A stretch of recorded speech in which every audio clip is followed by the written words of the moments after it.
위원장님, 주로 우리 인권 침해는 어디에서 발생합니까? 주로 다수에 의해서 소수의 의견이 묵살되거나 뭐 그럴 때 발생하는 게 맞지요. 뭐 대체로는 그런 그렇죠. 부분도 있지만은 주로 가장 크게 문제되는 거는 권력이 센 곳에서 발생을 합니다. 예를 들어서 저랑은 상식적 수사기관이라든지 그 시선이 좀 다른 것 같네요. 예를 들어 장애인 인권 침해 문제라든지 아니면 여성들에 대한 인권 침해 문제라든지 아동에 대한 인권 침해, 또 우리나라는 좀 덜하긴 하지만 인종차별에 대한 인권 침해도 있고요. 주로 이런 것들을 인권 영역에서 바라보지 않나요? 그런 부분도 중요한 부분입니다. 그런 부분도 중요한 게 아니라 그런 게 거의 대부분이죠. 아까 여당 의원들도 그러셨잖아요. 정치적으로 하지 마시라고. 예. 근데 왜 권력자를 얘기를 하세요? 아니, 이미 저에 대해서도 이 빨간 안경을 끼고 보시는 거 아니세요? 전혀 그렇지는 않습니다. 아니시길 바랍니다. 예.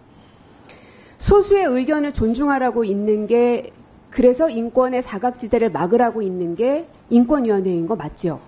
물론 소수자 인권도 중요하지만 일반 물론 국민의 다수의 인권은 당연히 중요합니다. 보편적 인권도 존중돼야 보편적 된다고 인권은 생각합니다. 인권위원회가 구제하지 않더라도 헌법에 의해서 이미 인권은 보장되게 되어 있습니다. 그러나 거기에 의해서도 보장받지 못하는 것들을 인권위가 좀 챙기라는 거 아닙니까? 예, 뭐 그 부분도 중요한 의미로 있다고 생각합니다. 계속 오늘 나왔던 질문 중에 하나가 이제 만장일치에 대한 의견입니다. 다른 곳은 몰라도 지금 권익위하고 공정위도 만장일치제를 법에 두고 있죠. 예. 알고 계시죠? 예. 예. 왜 굳이 그랬을까요? 민주주의는 다수결의 원칙에 의해서 작동되는 곳인데. 그런데 그 부분에 대한 법이 없기 때문에 사실은 이런 상황이 발생한 겁니다. 그러면은 인권위도 만장일치제를 법으로 두면 됩니까? 그런 부분이 규정하면 그걸 따라야 되겠죠. 네. 그 법이 개정이 되면 위원장께서 적극적으로 동참해 주실 것을 부탁을 드리겠습니다. 그건 당연히 법을 지켜야 된다고 생각합니다. 네. 앞서 그 정의기억연대 진정과 관련해서 이제 김용원 위원이 이제 행정법원 소송 결과 판결문에서는 위법하다라는 결과를 받았는데 관련해서 위원장께서는 1심 판결이 틀릴 수도 있다 말씀하셨어요. 맞습니까? 제 생각하고는 다릅니다. 네. 그렇기 아까는 때문에 틀리다고 하시더니 지금은 다르다. 아까 그런 지적이 있으니까요. 예. 다르고. 예, 알겠습니다. 그렇기 때문에. 알겠습니다. 예. 그러면 2심 판결이 있기 전까지는 1심 판결에 대해서 우리가 어떻게 해야 합니까? 통상적으로. 그래서요? 이 판결은 확정이 됐기 이 때문에. 판결을 말하는 게 아닙니다. 예. 통상적으로 우리가 많은 사건들을 겪는데 저희는 우리 국회의원뿐만 아니라 모든 국민들은 어쨌든 법원의 판단이 나오면 그게 나한테 유리하든 불리하든 상관하지 않고 일단은 존중한다라는 걸 기본으로 깔고 물론 가거든요. 존중하기 때문에 저희가 근데 아까는 기각이 취소된 것에 대해서는 저희가 다른 소위에서 지금 조사와 그게 이루어지고 있습니다. 어쨌든 행정법원의 판결은 존중하긴 한다는 거죠? 그 자체는 존중하지만 절차에 대해서 그 내용에 대해서는 제 생각과 그 얘기는 다르고 다른 판결이 또 나올 수도 있지 않겠느냐 이런 문제 제기이신 것 같아요. 맞죠? 예. 그 비슷한 사례가 지금 박정훈 대령 긴급구제와 관련된 게 또 올라가 있죠? 예, 네. 거기에 대해서 만약에 동일하게 위법하다라는 판결이 나오면 그때는 뭐라고 하실 겁니까? 그 부분에 대해서 정확한 그 판결 경위라든지 걸 판단한 다음에 그것이 적절한지 여부를 알겠습니다. 그럼 판결이 얘기하겠습니다. 나오면 그때 위원장께 다시 여쭐게요. 예. 제가 이걸 왜 물어보냐면 인권위법 8조의 2에 보면 그 인권위원들에 대한 면책 조항이 있습니다. 그러니까 고의 또는 과실이 없으면 민형사상의 책임을 지지 아니한다고 돼 있어요. 그래서 김용원 위원이 위법한 범법자로 행정법원으로부터 판결을 받기는 했지만 고의 또는 과실이 있느냐 없느냐 이 부분도 좀 따져봐야 된다고 생각해요. 그러나 만약에 2번 연속해서 똑같은 행위가 위법으로 판단된다면 이건 고의로 봐도 되는 거 아닌가요?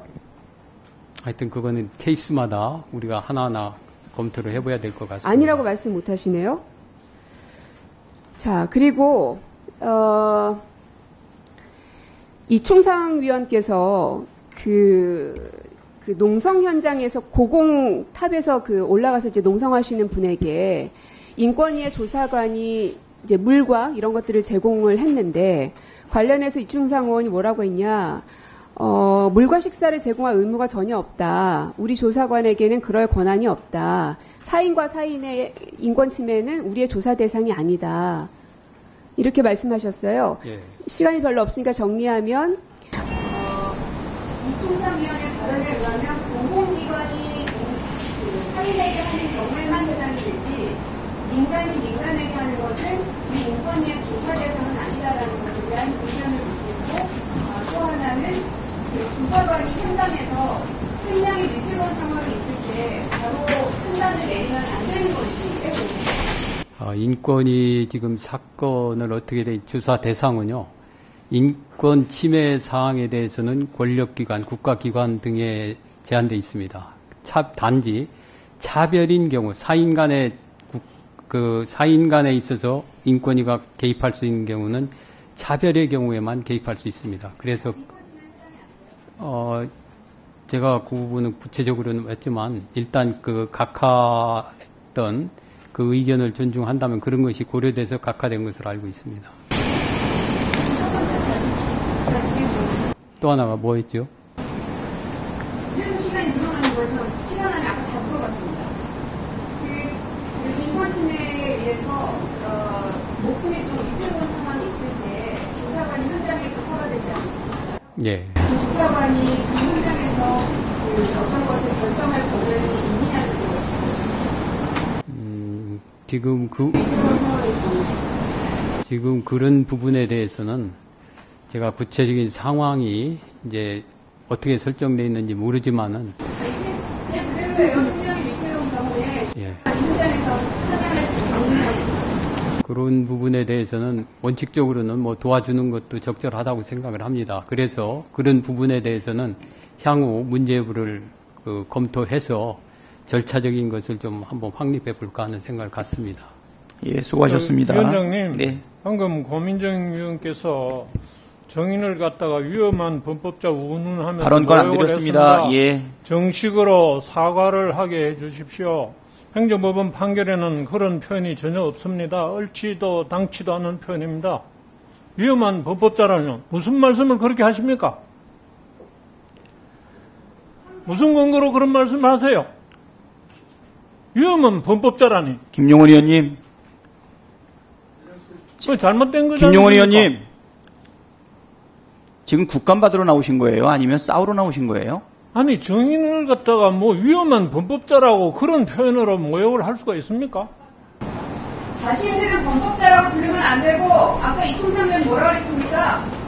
그래서 제가 일부러 그 단어를 일부러 쓴 겁니다. 왜 다른 사람이 한 말을 저한테 갖다가 하십니까? 제가 그러지 않았지 않습니까? 의원이 하고 싶으신 거예요?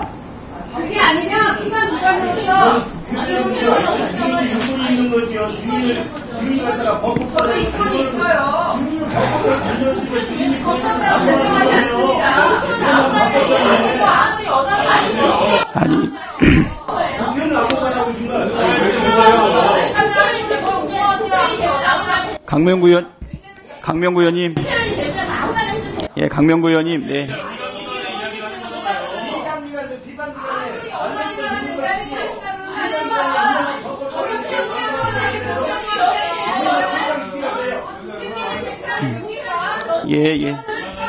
예, 조용히 해주시고요. 네. 지금 의원들끼리 할 때가 아니고요. 예, 강명구 의원님 발언해 주십시오. 예. 강명구 의원님 발언해 주세요. 네. 자, 고민정 의원님, 네. 이소영 의원님, 김정재 의원님, 네. 경북 구미시열 출신 강명구 의원입니다. 안창호. 잠깐 좀 멈춰주세요.